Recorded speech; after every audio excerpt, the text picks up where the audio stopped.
DPR ketakutan untuk mengesahkan RUU perampasan aset. Takut sekali DPR ini untuk mengesahkan RUU perampasan aset. Banyak sekali alasannya. Ada yang bilang nanti RUU perampasan aset akan menciderai undang-undang yang ada di Republik Indonesia ini. Katanya undang-undang untuk tindak pidana korupsi hanya berfokus pada orangnya, bukan pada barangnya. Anjing, tahu makan dan menggonggong saja kalian. Ya jelas, fokus utamanya pada orangnya sebagai tersangka korupsi. Dan selanjutnya, apa yang menjadi curian dia dari negara atau dari uangnya rakyat harus dieksekusi juga dong. Dan memang para koruptor seharusnya dimiskinkan dan tidak ada tawar-menawar. Yes! Bilang aja kalau kalian takut nanti kalian juga dimiskinkan pada saat ketahuan korupsi. Belum lagi kalau rakyat desak mati-matian harus membuat undang-undang untuk para koruptor harus dihukum mati. Menggigil kalian langsung itu. Banyak memang oknum DPR di Konoha ini yang tidak jelas. Ngayalmu itu loh, ketinggian banget.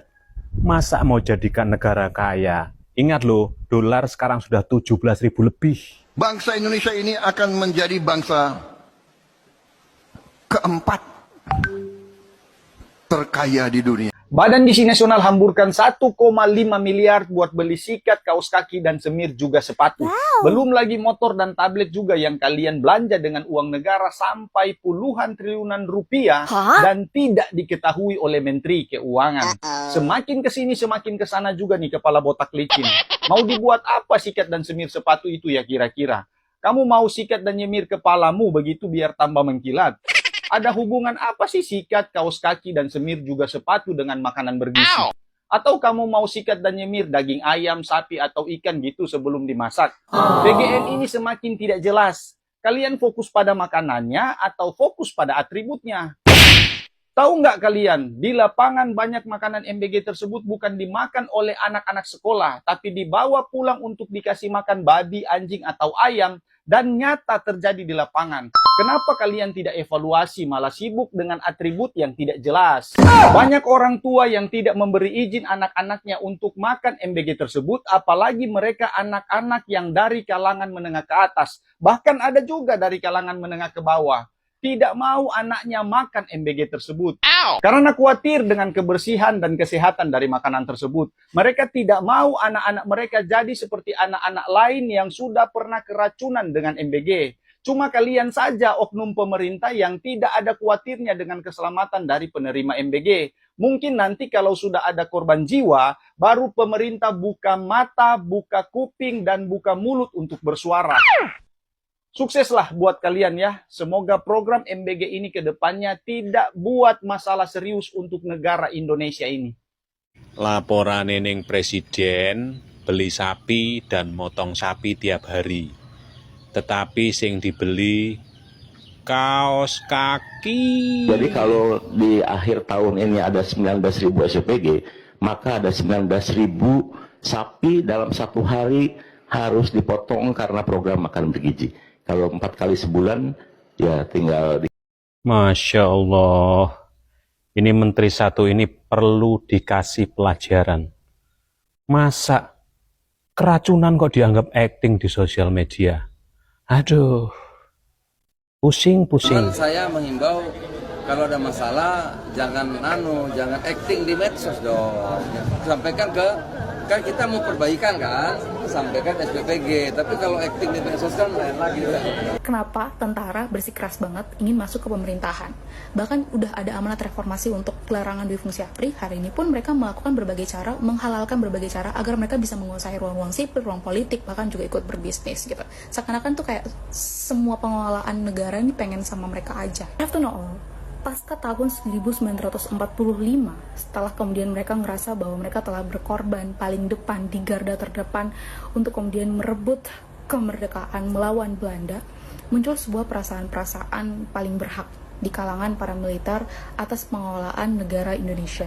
Nah, kelompok ini teman-teman adalah merupakan sebuah kekuatan sayap kanan yang memang saat itu sangat intens banget berhubungan dengan Amerika Serikat, bahkan sampai kemudian berperan aktif dalam sebuah peristiwa yang mungkin teman-teman kenal dengan istilah G30S. Kemudian, setelah Soeharto naik menjadi presiden pada tahun 1966, Soeharto kemudian mencoba untuk mengakomodasi kelompok militer ini dengan menempatkan mereka ke jalan-jalan atau ruang-ruang yang lebih luas lagi. Tidak hanya kemudian di sektor birokrasi dan juga jabatan sipil yang menentukan investasi, tapi juga mendudukan mereka terhadap sektor-sektor lain, sektor ekonomi dan juga pengolahan sumber daya alam, khususnya minyak, kayu, tanah, dan juga perkebunan.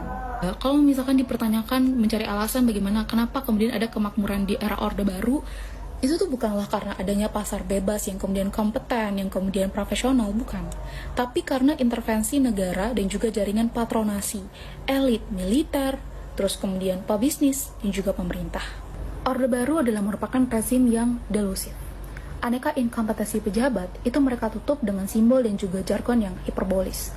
Jika ada sebuah fakta yang kemudian terlalu terang, maka mereka akan berusaha menghilangkannya dengan kekerasan. Kekerasan untuk menghilangkan itu. Dan jika dirasa butuh melakukan sesuatu untuk kemudian mematikan kemarahan rakyat, maka mereka bisa melakukannya, even itu secara diam-diam dan juga secara sembunyi-sembunyi. Dan rezim hari ini, silakan nilai sendiri. Bapak Dadan, kepala BGN ini kalau bikin anggaran yang paling jago ugal-ugalan. Nah ya, dan sangat lengkap banget. Sepatu, kaos kaki, semir dan sikat, handuk, pakaian dinas, tablet, laptop, IO, motor. Ada yang terliwat? Tuh handuk Pak, sabun mandinya belum, pasta giginya belum, sama sikat giginya. Tuh Bapak kan menganggarkan handuk aja 3,77 miliar. Masukin Pak anggaran Pak buat sabun mandi, sikat gigi, dan pasta giginya. 10 miliar, kurang nggak Pak? MBG yang juga triliunan, sehari itu aja bisa. Masa bangun pabrik nggak bisa? Bangsat! Biaya MBG terbongkar. Tadi saya baru mendapat itu berapa uang yang dikeluarkan oleh MBG. Itu yang triliunan di atas tuh untuk macam-macam, tapi yang untuk makan tuh cuma 34 miliar. Dari triliunan biaya mobil, biaya kaos, biaya opreng, biaya ini. Tadi nih baru beredar nih. Terus gimana? Kan lebih baik Pak Prabowo memperhatikan tuh, iya nih tata kelolanya salah. Kapan ini pernah diperiksa? Ini Mahkamah Jaksa Agung nggak pernah meriksa, KPK nggak meriksa, padahal dugaannya itu harus diperiksa kalau sudah seperti itu. Yang bilang MBG program sampah, lu yang sampah. MBG itu bergizi, menunya aja tunjangan 6 juta per hari, kaos kaki, motor, tablet, kurang bergizi apa? Bergizi buat yang punya dapurnya. Respon yang diberikan berbeda dengan yang disampaikan dari substansi kritik. Pidatonya beda dengan fakta. Tuh. Iya kan, selalu MBG, waduh ada masalah, yang sampai ke meja saya itu ada rendang, ada ini loh. Di daerah-daerah 33.000 orang keracunan itu diapakan.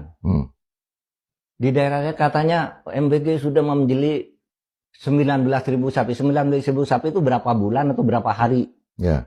Kan laporannya enggak ada orang dapat MBG di desa-desa, dapat daging sapi, dapat lele, dapat tempe, tahu, telur dipotong dan sebagainya. Masa sampai 19.000 sapi? Lagi pula sapinya dari mana? Tai. Tiap hari berita tai dari BGN. Lo lihat no, kepala BGN anggarin 1,2 T untuk pengadaan IT MBG. Nggak cuma itu, dia juga anggarin 5,7 M untuk langganan aplikasi Zoom. Bangsat lo. Pengen gue injek-injek be rasanya, monyet. Kemarin motor, kaos kaki, semir sepatu. Sekarang ini, besok apa lagi? Giliran soal sapi, jawabnya simulasi. Kan monyet namanya. Gue jodohin juga loh. Ini serius nih, kejaksaan atau KPK kagak ada yang mau periksa ini. Anggaran untuk makan bergizi loh. Tapi dipakai sama hal-hal yang kagak ada urusannya buat gizi. Ini depan mata, udah jelas, terang. Kenapa kagak diperiksa? Giliran Nadiem lo hukum berdasarkan keyakinan lo. Tapi yang udah jelas-jelas janggal auditnya, pengadaannya kagak beres, kagak ada lo periksa.